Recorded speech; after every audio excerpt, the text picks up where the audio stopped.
issiqlik ta'minoti aksiyadorlik jamiyatida raqamlashtirish bo'yicha bir nechta tizimlar yaratildi.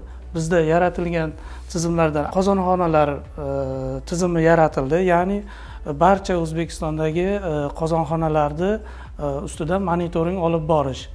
Ya'ni bunda 23 ta issiqlik ta'minoti kiritilgan korxonalar, bunga tegishli qozonxonalar umumiy ko'rishimiz mumkin va biz GIS xaritada real ko'rib borishimiz mumkin. Masalan, hop issiqlik ta'minotida tegishli qozonxonalarni xarita bo'yicha ko'rishimiz mumkin. Masalan, Navoiyni olaylik.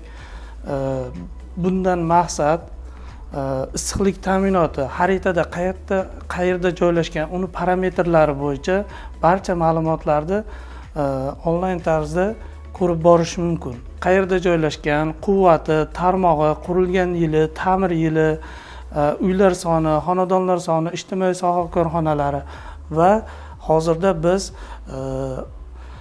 qozonxonalarda, barcha qozonxonalardagi onlayn hisoblagichlarni ham bosqichma-bosqich biz mana shu tizimda ulab bormoqdamizda. Mana hozir soatlik hisoblagichlarimizni ham ko'rishingiz mumkin. Bu yerda temperatura, bosim, issiqlik hammasini real tarzda ko'rib boramiz. Bundan tashqari, xo'p, bundan maqsad ham nima?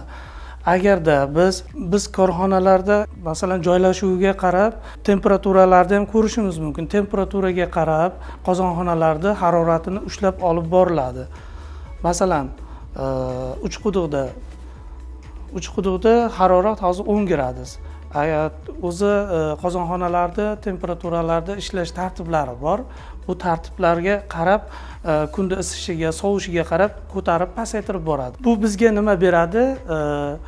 Havo haroratiga qarab issiqlik ta'minoti aholiga qancha issiqlik berilayotganini nazorat qilib boriladi. Ya'ni sarf xarajatlarni kamaytirish uchun harorat issiq ko'tarilib ketsa, temperatura tushiriladi. Agar harorat pasayib ketsa, temperatura qozonxonalarda ko'tariladi.